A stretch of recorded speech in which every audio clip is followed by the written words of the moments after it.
Para orarmos, precisamos aprender, em primeiro lugar, a pedir de forma correta.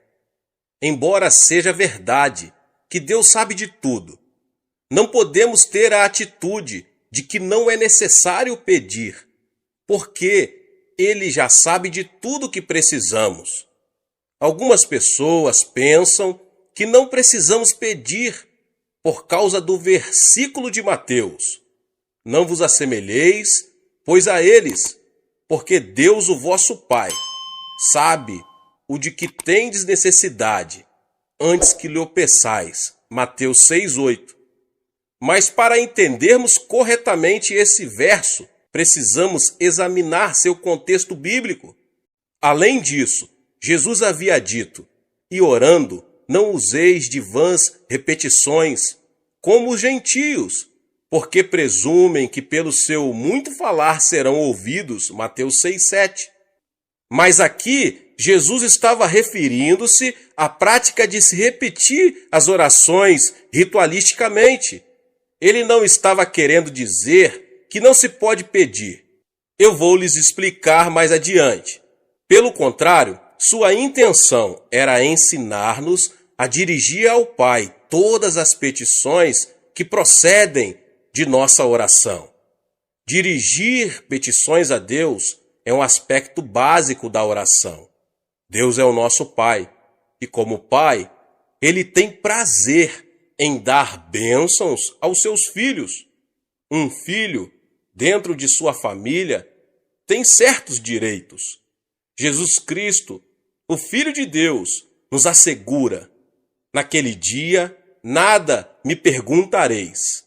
Em verdade vos digo, se pedirdes alguma coisa ao Pai, Ele vô-la concederá em meu nome. Até agora nada tendes pedido em meu nome.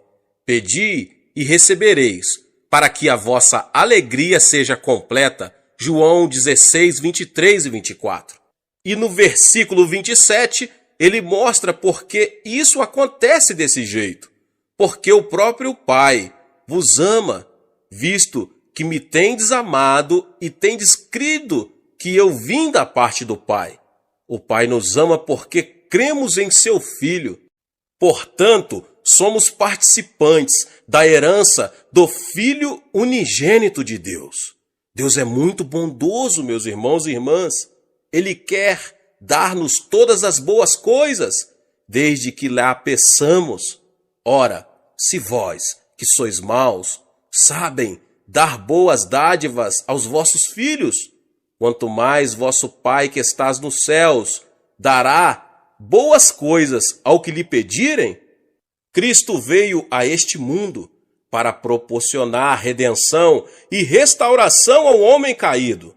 Quando Cristo estava preso na cruz, Deus estava cumprindo as condições necessárias para que a humanidade pudesse voltar a ter comunhão completa com Ele. Paulo disse o seguinte, a saber, que Deus estava em Cristo, reconciliando consigo mesmo o mundo, não imputando aos homens as suas transgressões, e nos confiou a palavra da reconciliação. Com base na obra reconciliadora do Pai, todos nós temos a possibilidade de sermos salvos. Mas a salvação tem que ser pregada até os confins da terra, oferecendo a todos os homens a oportunidade de aceitarem ou rejeitarem o Evangelho, a boa nova de que o preço já foi pago e que todos os homens podem ter acesso direto a Deus. Mas para receber essa grande bênção da salvação, os homens terão que pedi-la.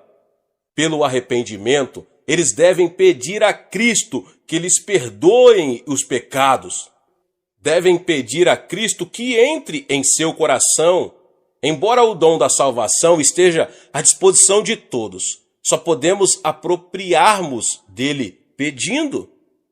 E não é somente a regeneração que obtemos pela petição. Também a plenitude do Espírito Santo está à nossa disposição, bastando simplesmente que peçamos. Quanto mais o Pai Celestial dará o Espírito Santo àqueles que lhe pedirem, Lucas 11:13. Mas não só o dom da salvação, mas também a plenitude do Espírito Santo e todas as demais bênçãos estão à nossa disposição e podemos obtê-las pela petição em oração. Tiago afirma que Deus não negará a sabedoria a ninguém, mas a dará liberalmente, desde que a peçamos com fé. Podemos obter os dons do Espírito Santo, bastando para isto que os peçamos. Cura, libertação, prosperidade e bênçãos são coisas que todos podemos pedir a Deus. Temos o direito também de orar a Deus por um avivamento.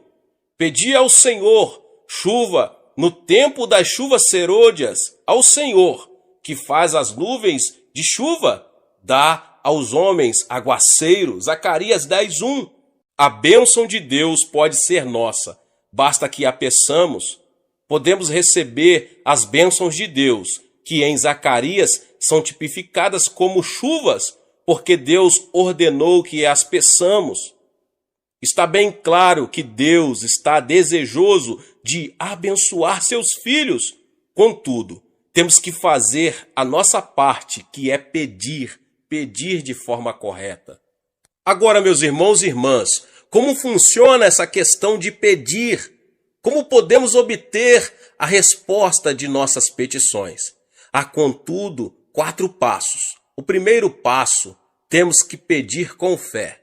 O simples fato de pedir alguma coisa a Deus não é garantia de uma resposta positiva. E tudo quanto pedirdes em oração, crendo, recebereis. Mateus 21:22. O segundo passo, temos que manter um relacionamento com Cristo.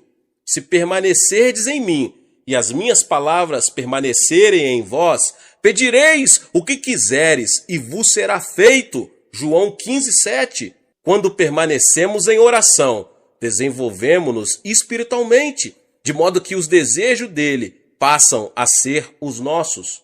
O terceiro passo, temos que ter a motivação correta. Pedis e não recebeis, porque pedis mal, para esbanjardes em vossos prazeres. Tiago 4:3. Sabemos que é desejo de Deus dar-nos boas coisas. Contudo, muito de nossos pedidos são inspirados por puro egoísmo. Deus quer que nossas petições tenham a finalidade de glorificá-lo. O quarto passo é, temos que pedir segundo a vontade de Deus. Será que isso quer dizer que teremos de procurar saber primeiro, antes de orar, se Deus quer que sejamos curados? Não. E é por isso que é tão importante conhecermos as Escrituras. A Bíblia nos diz qual é a vontade de Deus. Mas quando oramos, pedindo algo que Deus já nos prometeu, temos certeza de que oramos segundo a sua vontade. E esta é a confiança que temos para com Ele, que se pedirmos alguma coisa segundo a sua vontade, Ele nos ouve. E se sabemos que Ele nos ouve quanto ao que lhe pedimos, estamos certos de que obtemos os pedidos que lhe temos feito. 1 João 5, 14, 15. Agora, meus irmãos e irmãs, como Deus responde às nossas petições? Deus responde às nossas petições segundo sua maneira própria de ser. Ele não se limita a nos dar exatamente aquilo de que precisamos. Ele nos dá em abundância. E o meu Deus, segundo a sua riqueza em glória, há de suprir em Cristo Jesus cada uma das vossas necessidades. Filipenses 4,19. Os recursos de Deus são ilimitados. Deste modo, Ele supre todas as nossas necessidades. Mas Deus não tem falta de bênçãos. Ele possui um depósito completamente cheio, meus irmãos e irmãs. Só precisamos saber como abrir esse depósito, aprendendo a pedir. Aprendi esses princípios bem no início de meu ministério. Estudei as Escrituras e descobri que Deus é bom. Iniciei meu ministério na região mais pobre da Coreia, numa época de séria depressão econômica em nosso país, logo após a Guerra da Coreia. Aprendi a jejuar, não porque fosse espiritual, mas porque não tinha nada para comer. E através da oração e da leitura da palavra de Deus, entendi que Deus não era o Deus apenas da Europa e dos Estados Unidos. Ele é o Deus de quem quiser aprender a confiar nele. Há uma experiência que já contei muitas outras vezes, mas sempre alguém que nunca ouviu. Se você não ouviu, ouça agora mesmo. Ela ilustra perfeitamente como podemos obter respostas de oração das mãos de nosso Pai Celestial. Quando iniciei meu ministério, ainda era solteiro e morava num pequeno cômodo.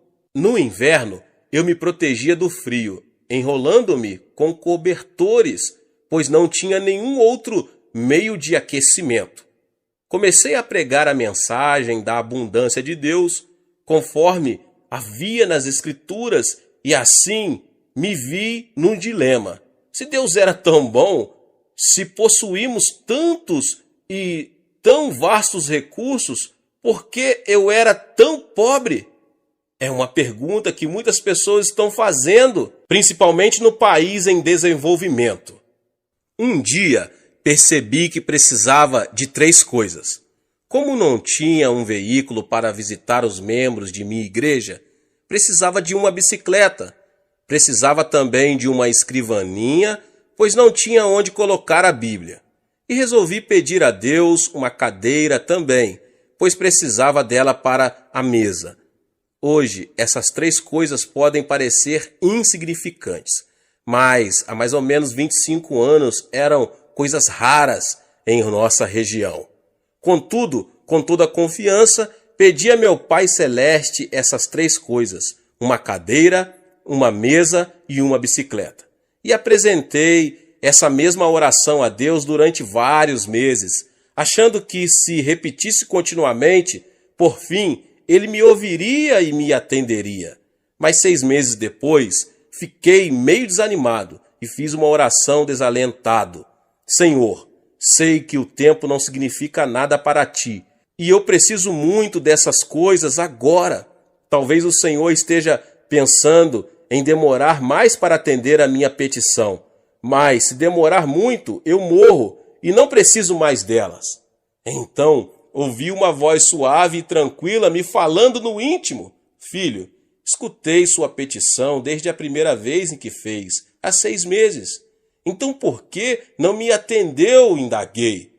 Você me pediu uma bicicleta, não foi? Continuou Deus. Mas existem muitos tipos de bicicletas. Qual delas você quer? Existem também muitos tipos de mesa, feitas de diversos tipos de madeira. Que tipo de mesa você quer? Existem também diversos tipos e modelos de cadeira. Qual tipo de cadeira você quer? E essas palavras que ele me falou naquela noite revolucionaram minha vida. Então resolvi pedir a Deus objetos específicos, uma bicicleta da fabricação americana, que naquela época havia 3 tipos de bicicleta, mas a americana era a de melhor qualidade. Pedi uma escrivaninha de mogno das Filipinas e, por último, pedi uma cadeira. Mas não era uma cadeira qualquer. Queria uma cadeira com rodinhas nos pés, para que pudéssemos girá-la à vontade, como um daqueles grandes empresários. 2 semanas depois, ganhei uma bicicleta americana, um pouco usada, e fora do filho de um missionário. Depois ganhei a escrivaninha de mogno das Filipinas e a cadeira para fazer jogo com ela. É claro que era uma cadeira giratória. A parte mais interessante dessa experiência ocorreu antes de eu receber estas coisas. Um domingo eu estava pregando sobre Romanos 4,17, como está escrito: por pai de muitas nações te constituí perante aquele no qual creu, o Deus que vivifica os mortos e chama à existência as coisas que não existem. No meio do sermão, eu me ouvi dizer com grande convicção: eu ganhei uma bicicleta, uma escrivaninha e uma cadeira. E em seguida pus-me a descrever cada um desses objetos.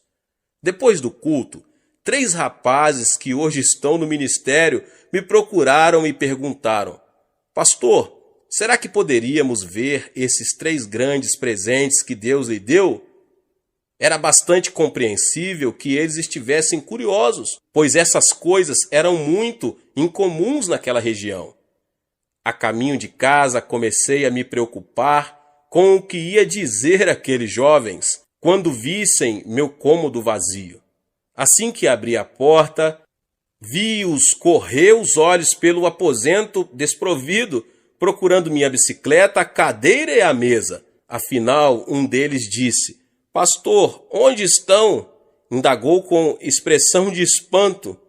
Bem aqui, repliquei, apontando para o meu estômago. Deixe-me explicar fazendo uma pergunta. Continuei calmamente, admirado com minha resposta. Onde você estava antes de nascer? No ventre de minha mãe, respondeu um deles afinal. Certo, exclamei. E você já existia antes de nascer? Indaguei, vendo que um brilho começava a surgir no rosto deles. Já, claro que já existíamos no ventre de nossa mãe. Mas ninguém podia ver vocês, sorri. E eles disse qual era a minha condição naquele momento. Estou grávido também. Estou esperando uma cadeira, uma mesa e uma bicicleta de fabricação americana. Concluí todo orgulhoso, vendo a expressão de surpresa que havia no semblante deles, transformando-se em riso. Ora, pastor, então o senhor está grávido, disseram rindo. Tentei pedir silêncio a eles e que não contassem nada para ninguém, mas uma notícia como essa, um homem grávido, era difícil de manter em segredo. Então se espalhou pelo bairro a notícia de que o pastor da igreja local estava grávido. E quando eu passava, as mulheres olhavam para mim e riam. As criancinhas vinham colocar a mão em meu estômago para ver se sentiam ali a bicicleta. Mas depois, quando Deus me deu esses objetos, então foi minha vez de rir. E desse modo, Deus me ensinou a fazer orações específicas. É assim que se ora em fé. Não faça petições com generalidades. Certifique-se bem do que você precisa e escreva. Depois, ao orar, apresente a Deus aquilo que você deseja com detalhes. Isso feito, passe a dizer que já o recebeu.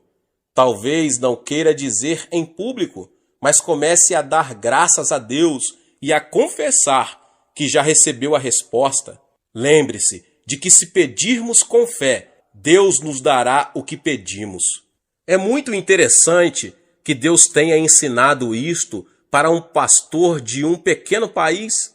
Parece que geralmente só os pastores de países do Ocidente falam sobre a abundância das bênçãos de Deus ao atender suas necessidades, mas eu posso testemunhar de que Ele pode fazer o mesmo por qualquer homem ou mulher que lhe o pedir segundo a sua santa palavra.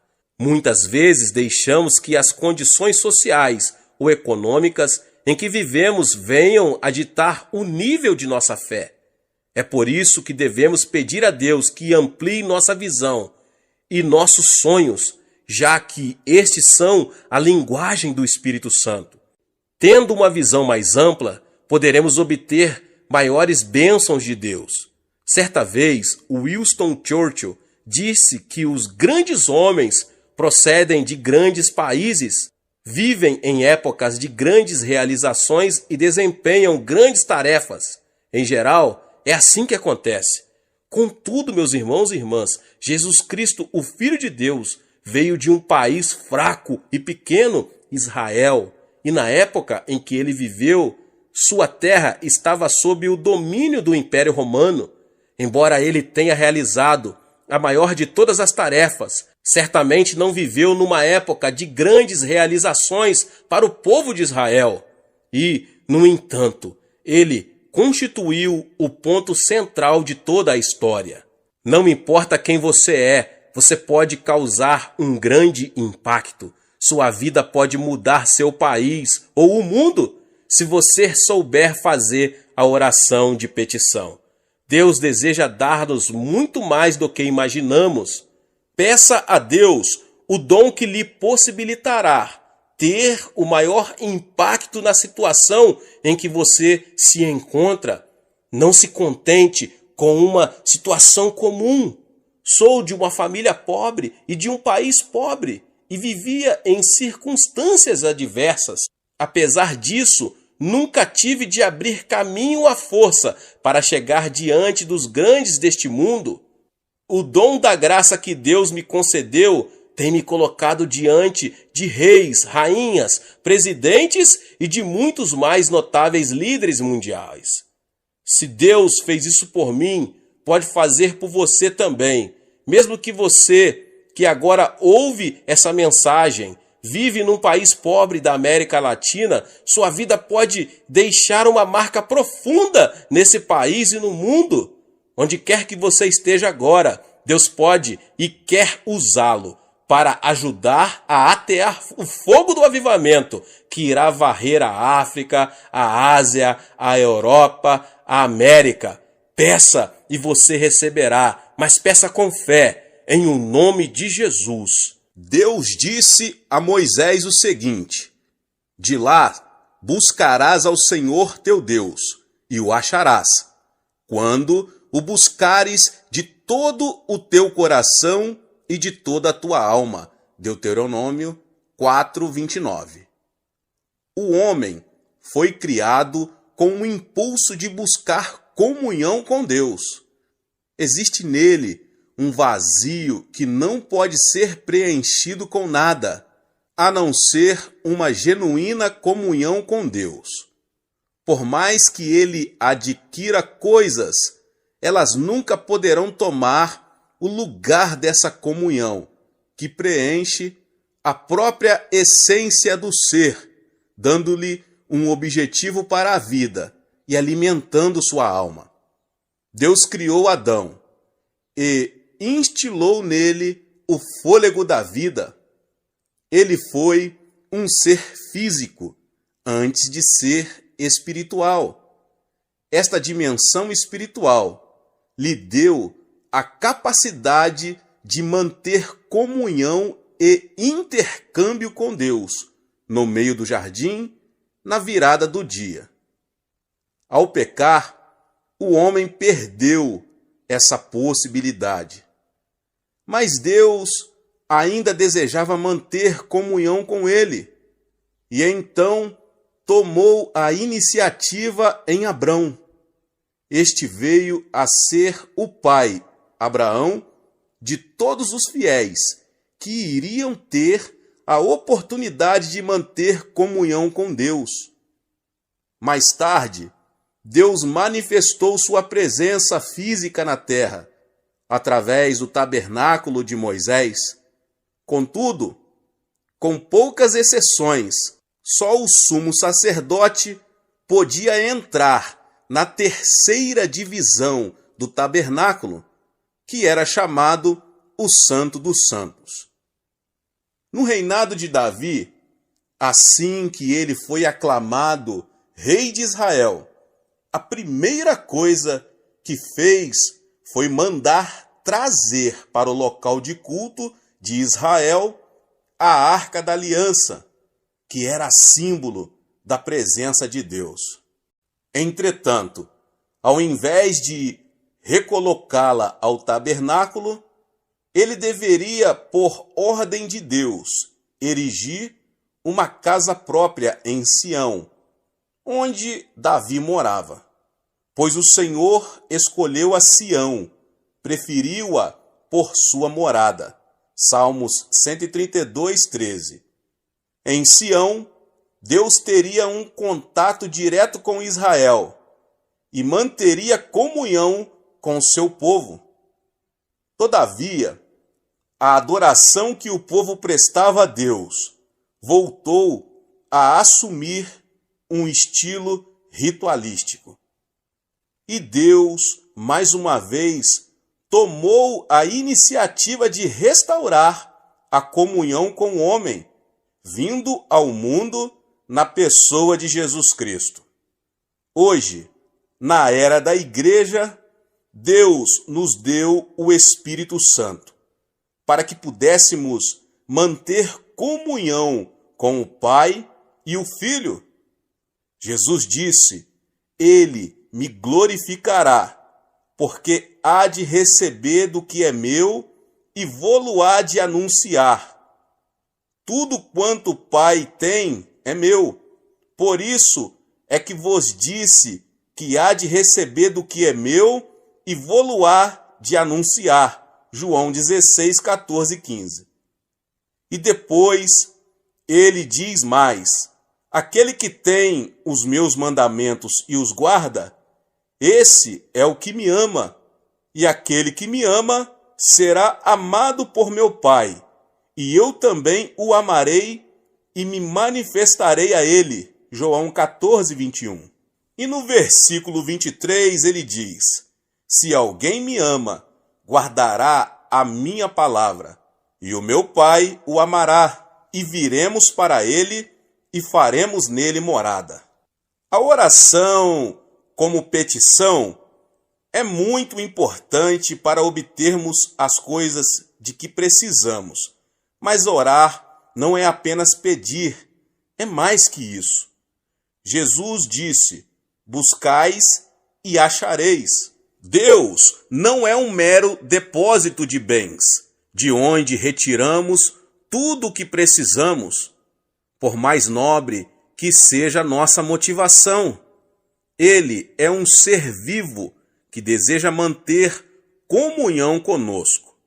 Mas vem a hora, e já chegou, em que os verdadeiros adoradores adorarão o Pai em espírito e em verdade, porque são estes que o Pai procura para seus adoradores. João 4, 23.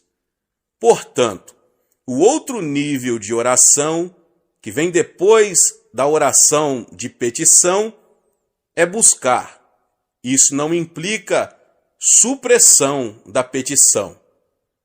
O maior não suprime o menor, mas o menor está sempre incluído no maior. O apóstolo Paulo levou uma vida de oração e comunhão com Cristo.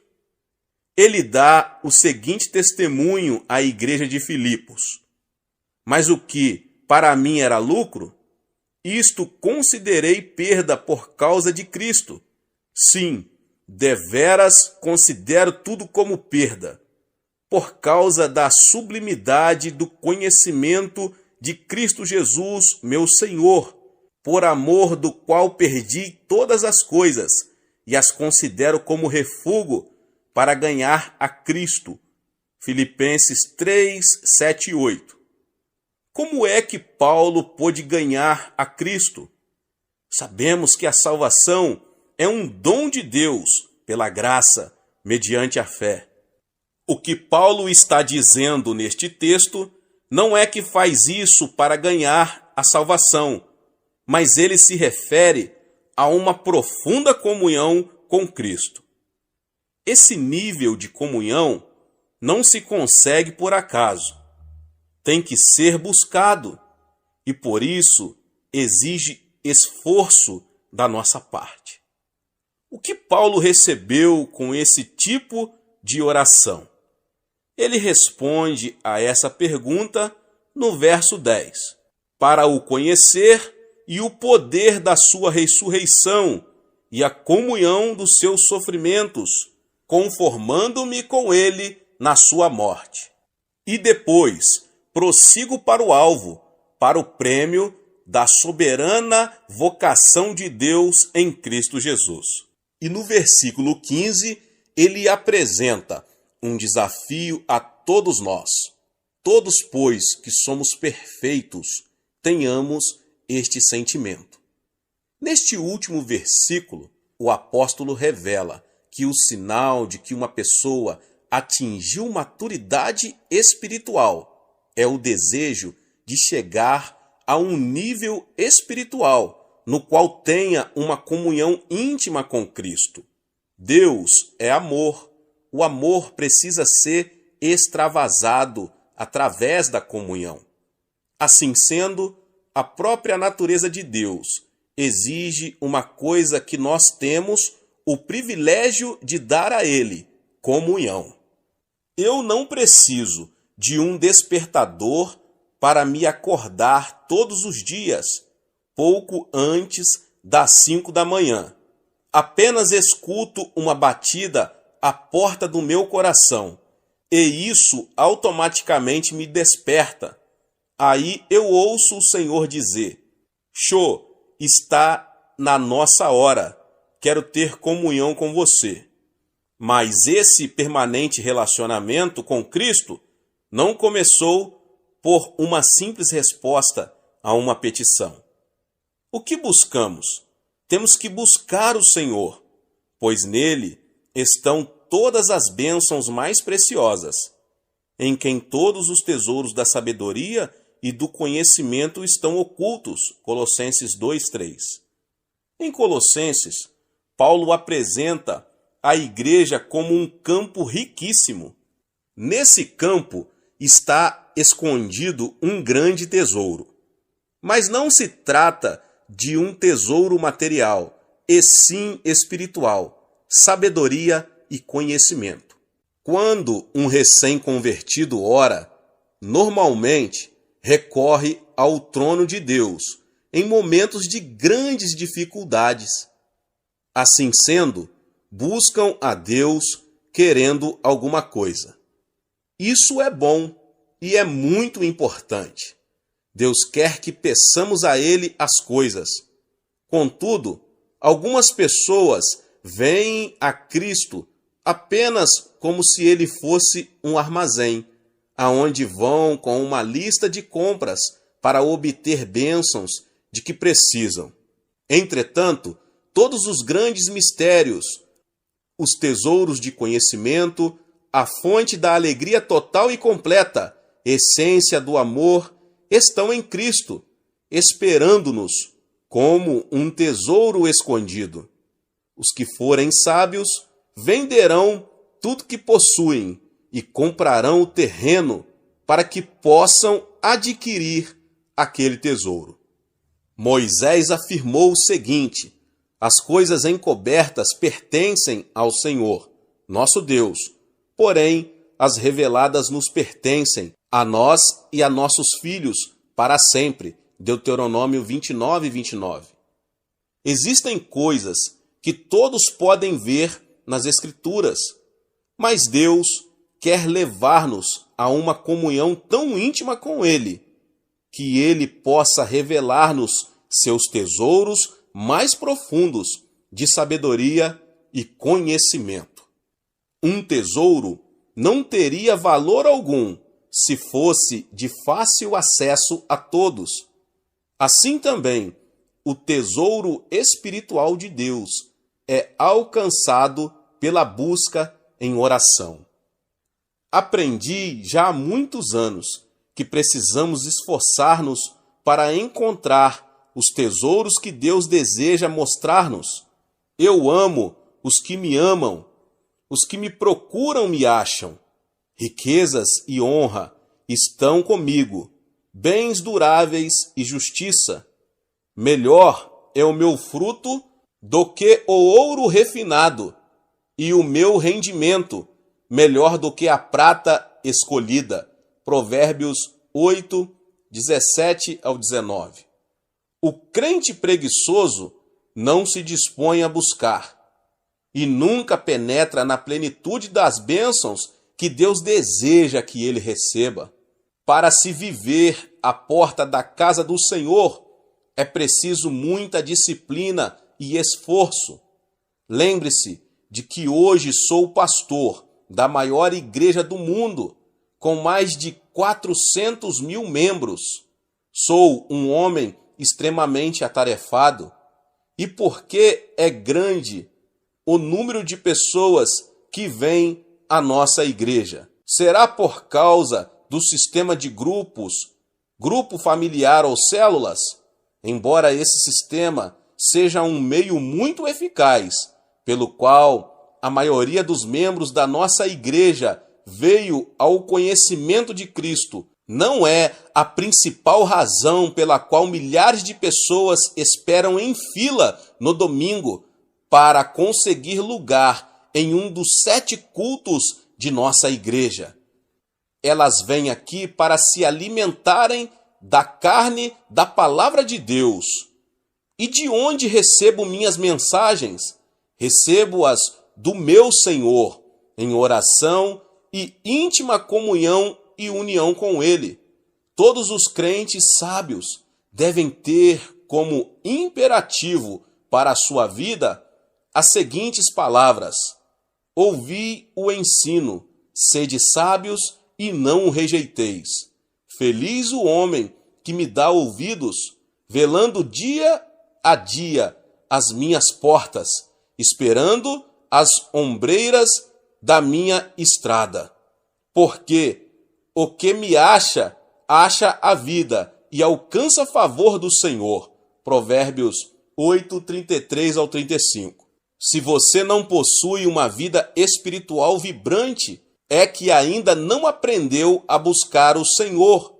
Se ao estudar a palavra de Deus, não recebe novas revelações da realidade espiritual, então é possível que ainda não tenha entrado na segunda fase da oração: buscai e achareis. Embora orar seja apresentar petições a Deus e buscá-lo numa dimensão de profunda comunhão, também é interceder junto a Ele no Espírito Santo.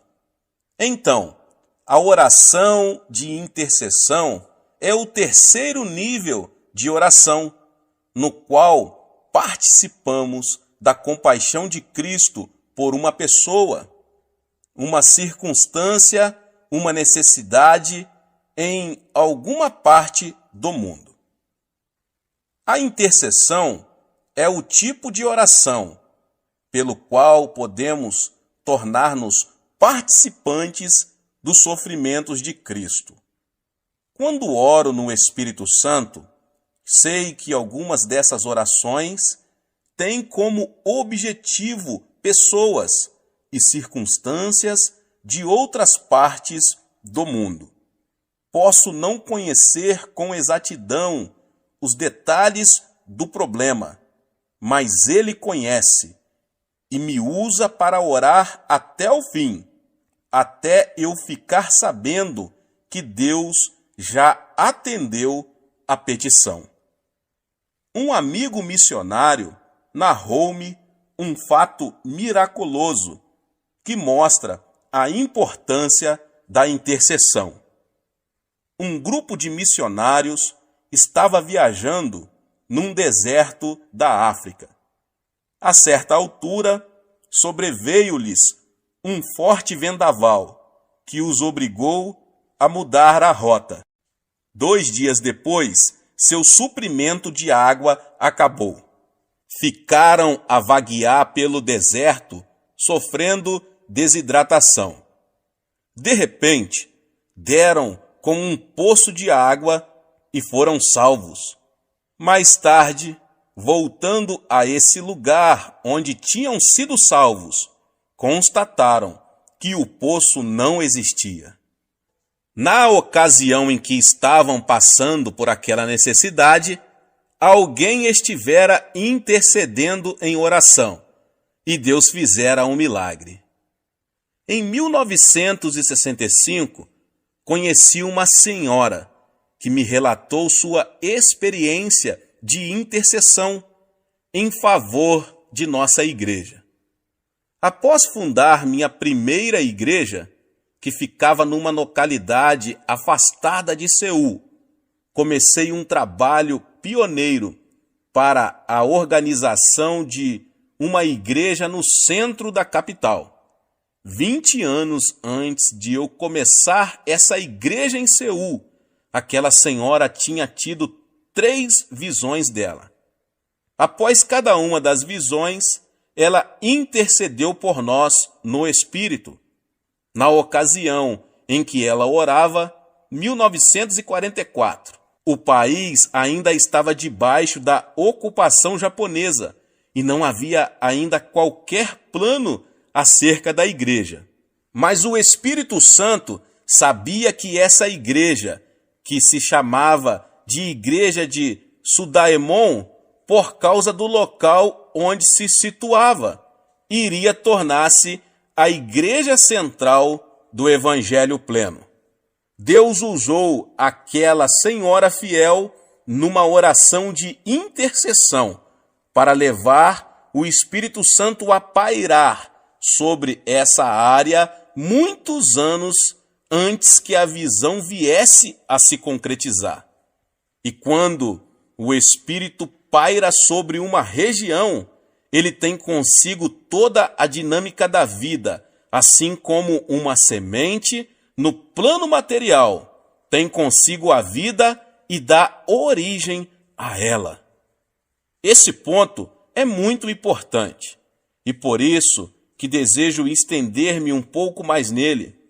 Na concepção de uma criança, o óvulo da mãe e o espermatozoide do homem já trazem consigo um complexo código, que é, na verdade, uma estrutura básica do que aquele indivíduo será no futuro, determinado por esse código genético. Quando o Espírito Santo produz vida, grande parte da dinâmica dessa vida é determinada pela vontade de Deus e implementada pelo Espírito Santo. Em 1944, ninguém imaginava que no futuro Deus ergueria no centro de Seul uma igreja que seria o meio pelo qual toda a nação coreana iria receber o Evangelho. Mas o Espírito Santo sabia, pois conhece a mente de Deus. Por isso, ele despertou uma fiel intercessora que iria orar no Espírito 20 anos antes de tornar-se evidente a realidade pela qual intercedia. Essa senhora viu a igreja, viu que ela seria a maior igreja do mundo. Ela teve a mesma experiência de Simeão e Ana, em Lucas, no capítulo 2. Eles reconheceram que a criança que se achava diante deles naquele momento e que tinha apenas 8 dias de nascida seria o Messias de Israel. Agora, quais são as qualidades de um intercessor? Simeão constitui um exemplo perfeito das qualidades que o intercessor deve possuir. Em primeiro lugar, ele era um homem de oração. A pessoa que quiser entrar no ministério de intercessão tem que ser dedicada à oração. Em segundo lugar, ele era paciente. A Bíblia diz que Simeão aguardava a consolação de Israel, enquanto a maioria das pessoas aguardava uma solução política. Ele sabia que a solução para o problema do povo de Israel seria espiritual. Assim sendo, poderia esperar muitos anos para ver a resposta de suas orações. Em terceiro lugar, ele era cheio do Espírito Santo. Só uma pessoa que possui o Espírito Santo pode suportar o peso da oração da intercessão. Em quarto lugar, ele confiava. Simeão tinha recebido a revelação de que veria a resposta de suas orações antes de morrer. Então ele passou a ir ao templo todos os dias, fielmente, durante anos e anos, até que chegou finalmente a ocasião em que Cristo foi apresentado ali. Em quinto lugar, ele era um homem de visão. A profecia que ele fez sobre o Cristo menino deixou José e Maria maravilhados. Portanto, ele estava enxergando a realidade de Cristo, mais do que a própria mãe dele e do que o pai adotivo. Antes do nascimento de Cristo, o Espírito Santo tinha levantado 2 intercessores fiéis. Eles passaram muitas horas jejuando e orando sobre a vinda do Messias. E Deus permitiu que vivessem até ver a resposta de suas petições. Desse modo, seu ministério de intercessão foi registrado para sempre nas Escrituras.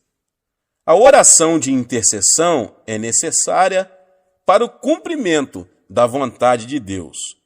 Isso não quer dizer que Deus seja capaz de realizar sua vontade sozinho, mas Ele resolveu incluir nossa participação na realização dela.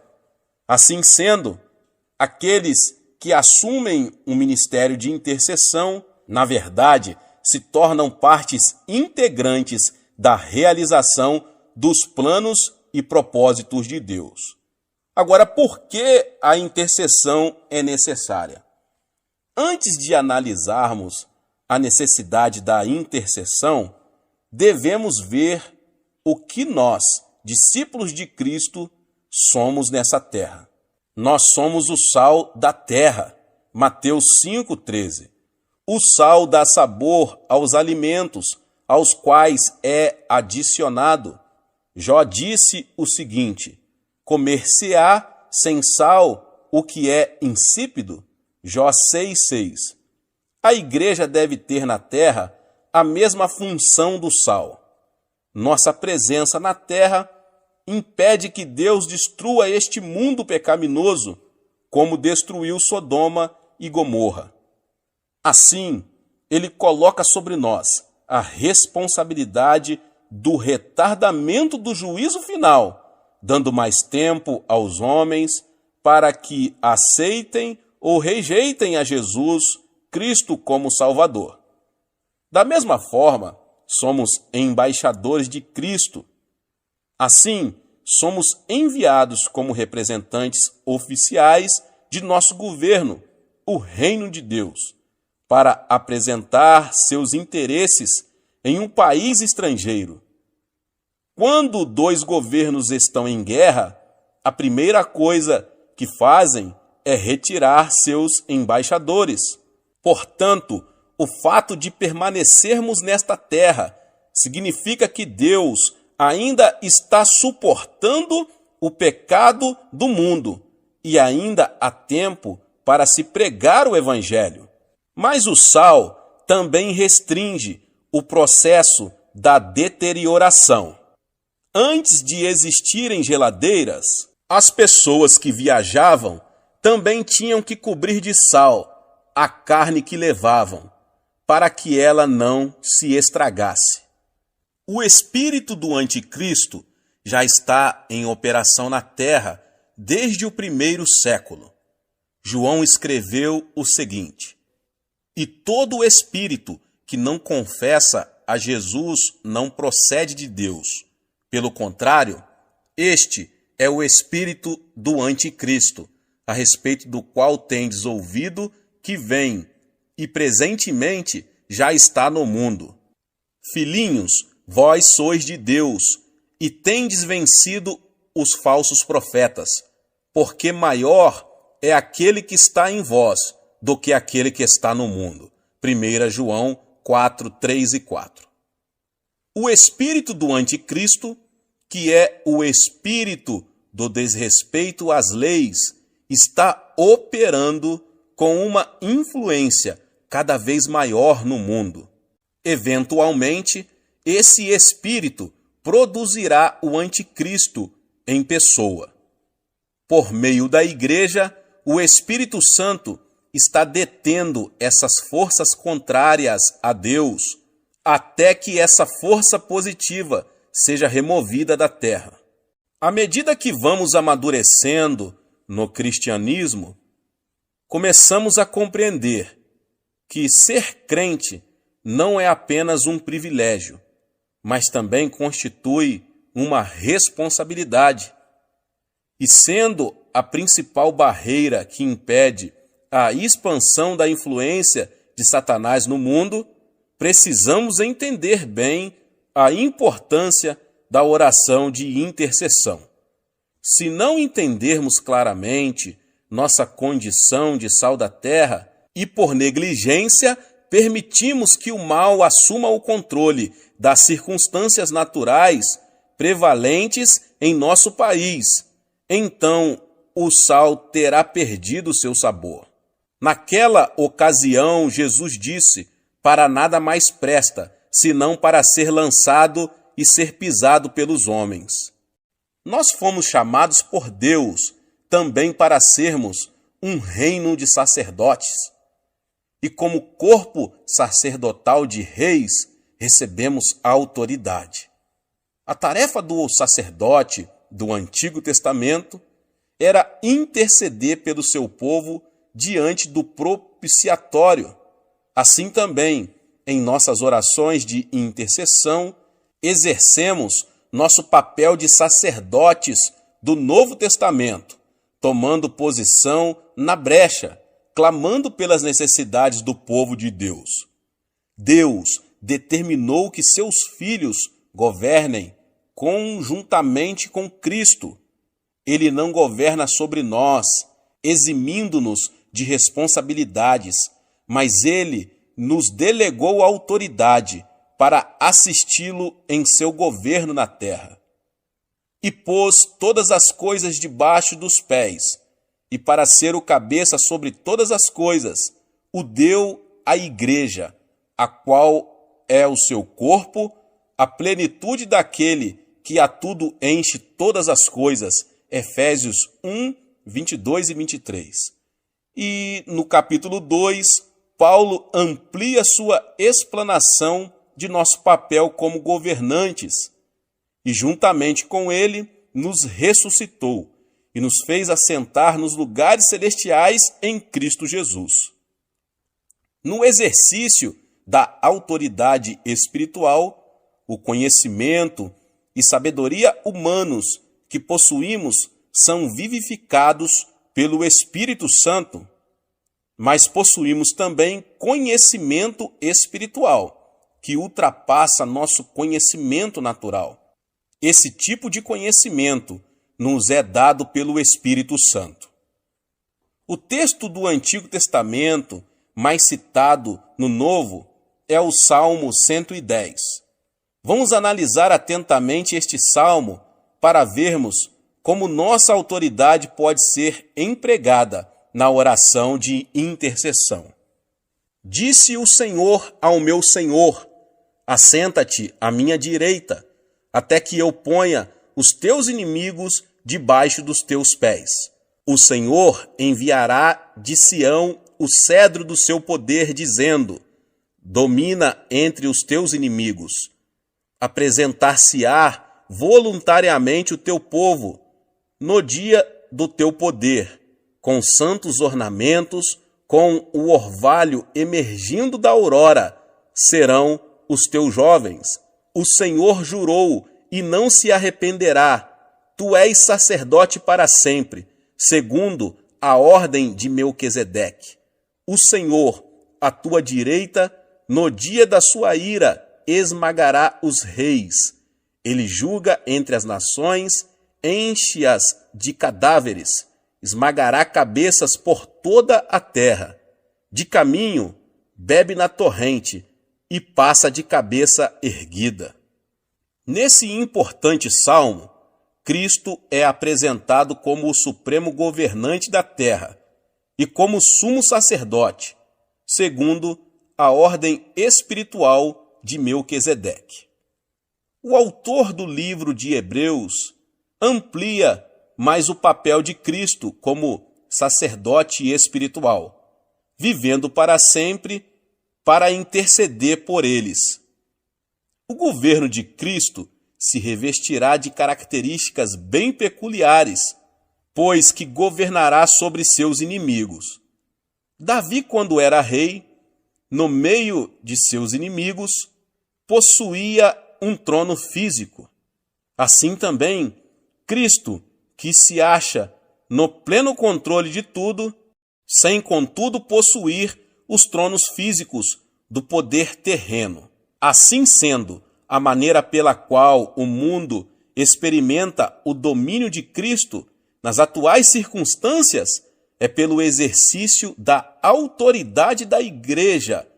Agora que já entendemos nossa posição espiritual neste mundo, como sal da terra, sacerdotes reais e coparticipantes do governo de Cristo, vejamos como funciona a intercessão e por que ela é necessária. Como vimos na oração que Daniel fez, Satanás faz oposição à vontade de Deus, não somente naquilo que diz respeito à igreja, mas em tudo que se relaciona com o mundo.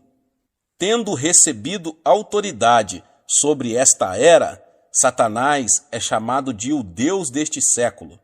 Ele dirige todo o seu poder contra o povo de Deus, que, como já vimos, é chamado a exercitar a autoridade de Cristo. Sabendo que a igreja é o principal obstáculo às suas pretensões na terra, Satanás se esforça para nos devorar como um leão que ruge. Entretanto, o evangelho tem que ser pregado e as nações têm que chegar ao conhecimento de Cristo. Vemos aí dois interesses conflitantes. E como vemos pelo estudo da história, quando há conflito de interesse entre as nações, surgem as guerras.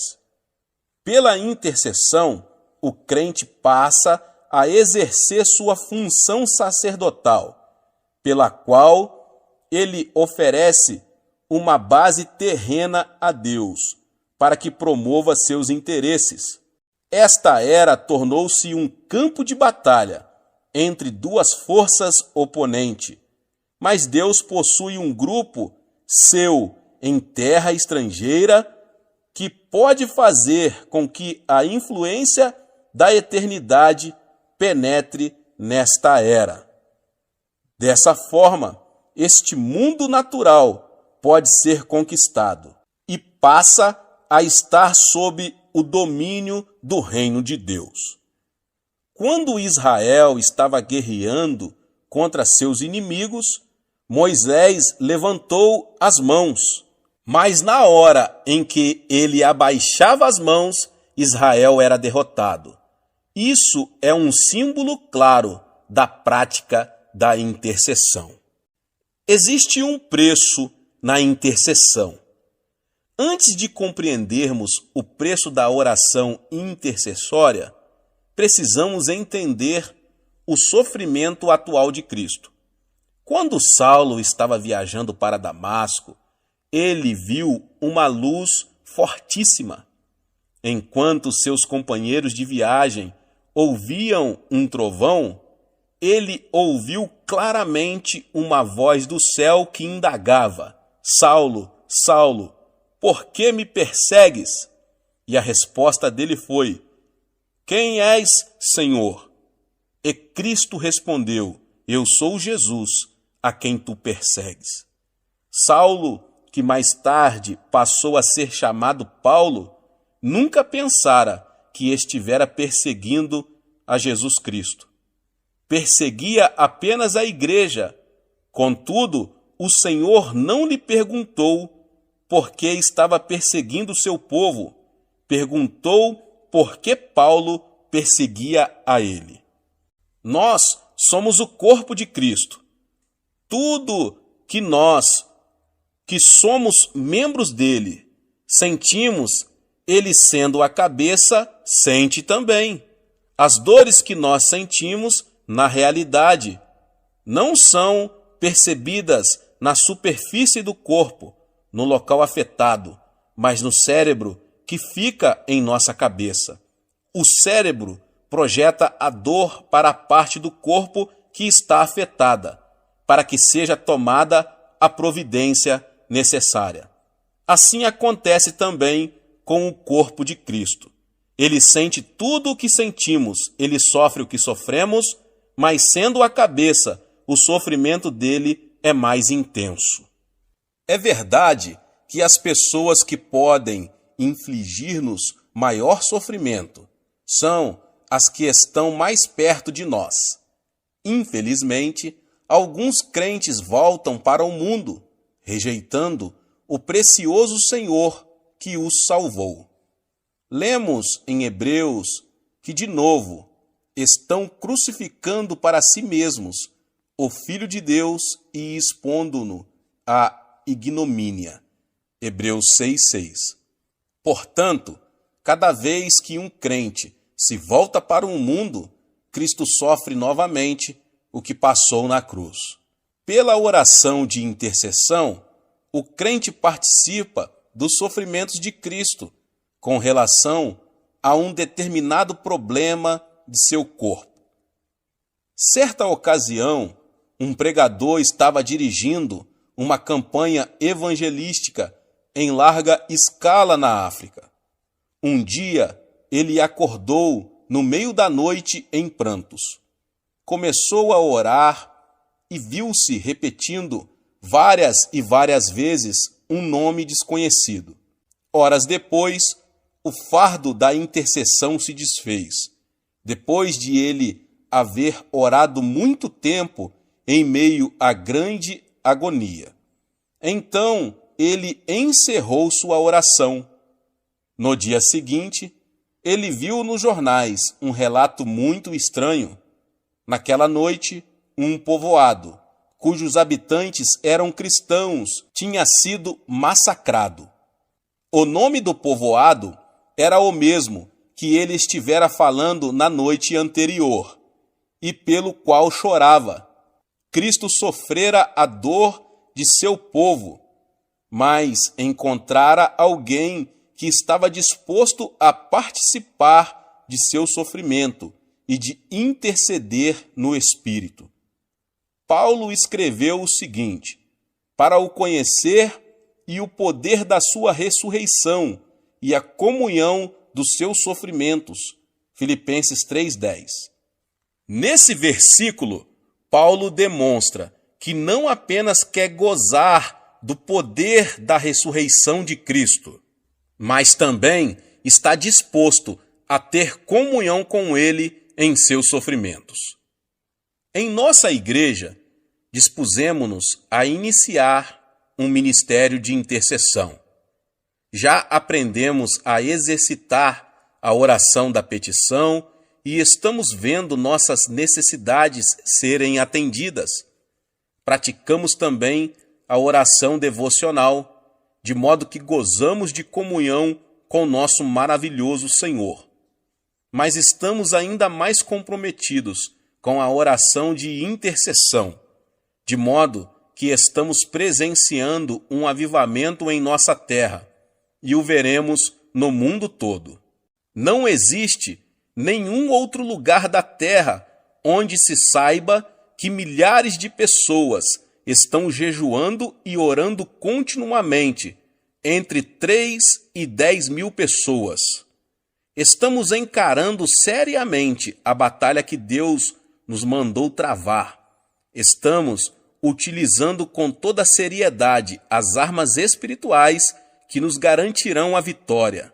Sabemos perfeitamente qual é o campo de batalha, o coração de todos os homens do mundo, e estamos convencidos de que partilharemos da vitória final com o Rei da Glória. Quais portas adentramos ao fazer orações de intercessão? Além da sua função comum, como meio de entrada numa casa ou prédio, a porta é usada metaforicamente como entrada para uma experiência espiritual ou para uma oportunidade. Por isso, Jesus disse: "Eu sou a porta." Ele é o meio pelo qual o homem pode chegar ao Pai.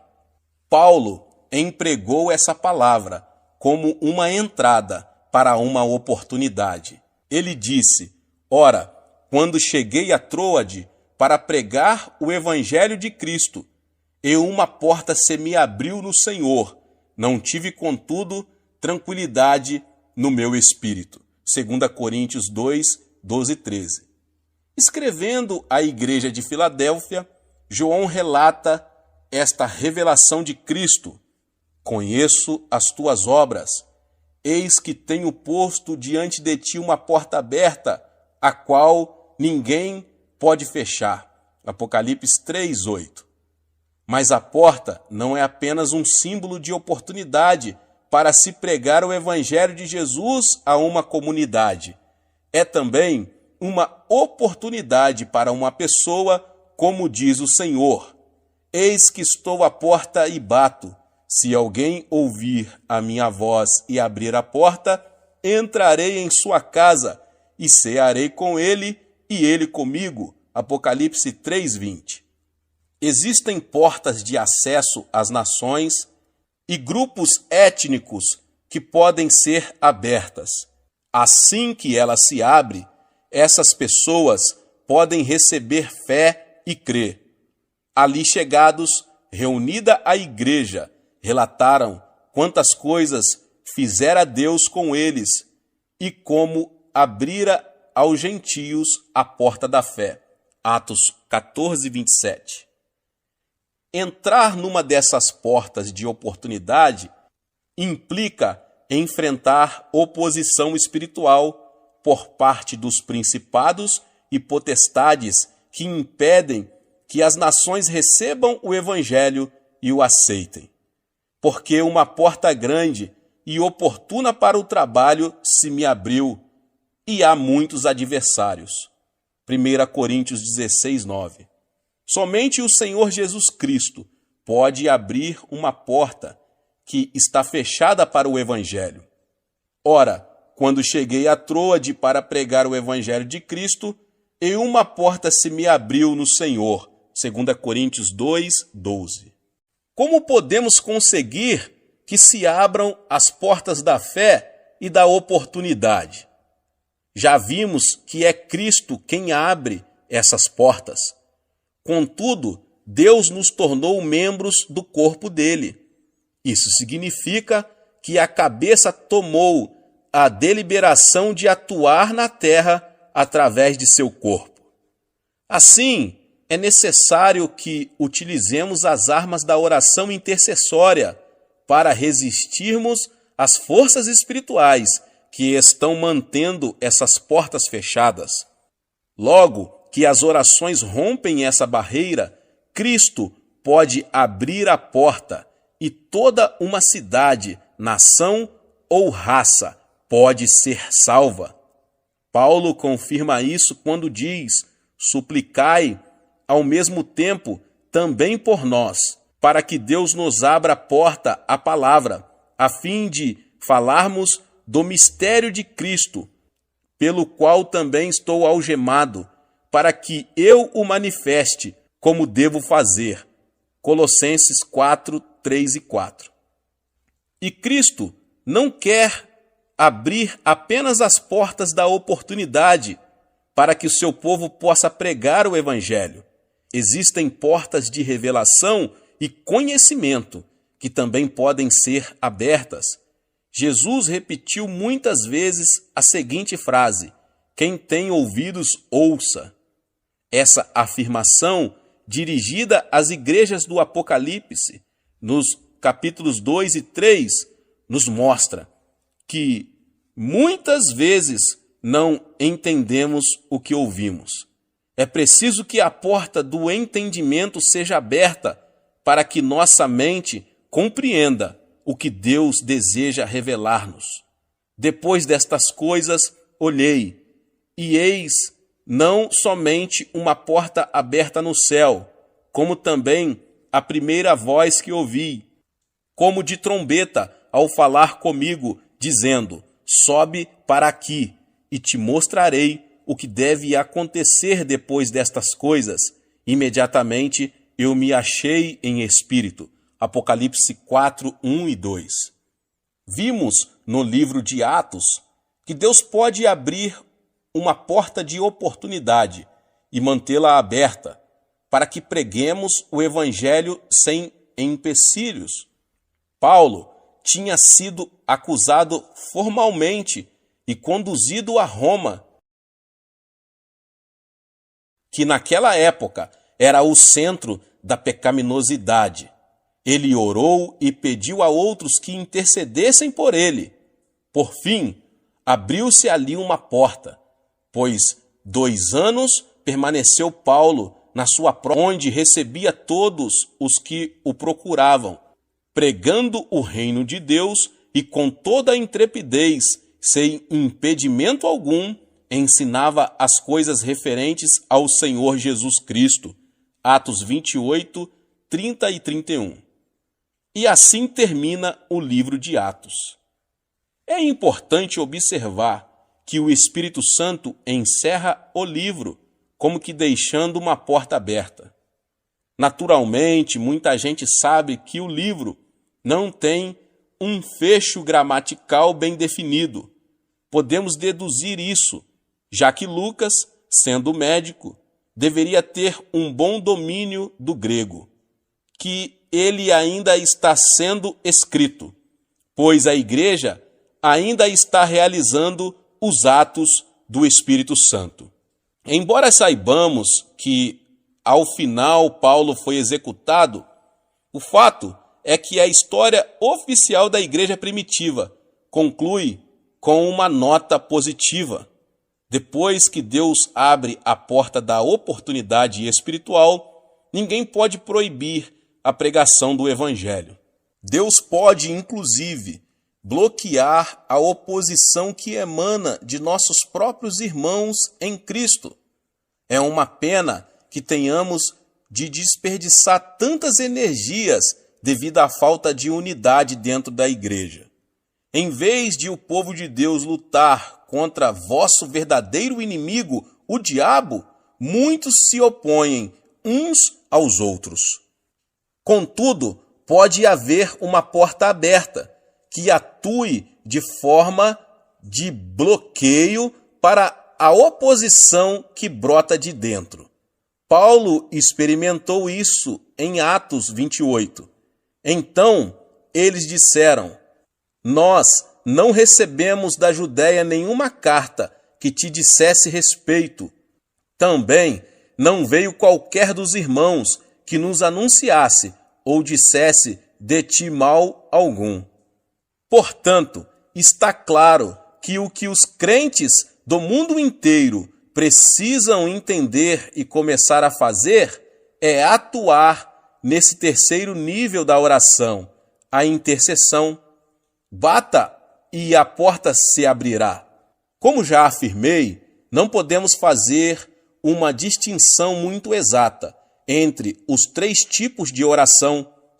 Podemos fazer petições, ter comunhão e intercessão no mesmo momento de oração. É difícil interceder sem ter comunhão com Cristo. Nossas petições serão mais eficazes na comunhão. E a intercessão implica fazer petições e ter comunhão. Contudo, se entendermos mais claramente esses 3 tipos de oração, poderemos orar com maior eficiência. Quando novos convertidos, encaramos a oração como um meio pelo qual podemos receber bênçãos de Deus. Com o passar do tempo, vamos amadurecendo espiritualmente e desejamos mais que isso. Agora, nossa experiência já não possui mais aquele forte sabor de novidade e podemos até pensar que estamos nos afastando da fé. O que está acontecendo, na verdade, é que estamos sendo desmamados e já nos encontramos preparados para ingerir alimento sólido. É então que precisamos passar a ter comunhão espiritual com Cristo através da obra do Espírito Santo. Assim, quem tem início o nosso relacionamento pessoal com Cristo, começamos a ter o mesmo sentimento que Ele. Não podemos mais permitir que as coisas continuem do mesmo jeito de antes.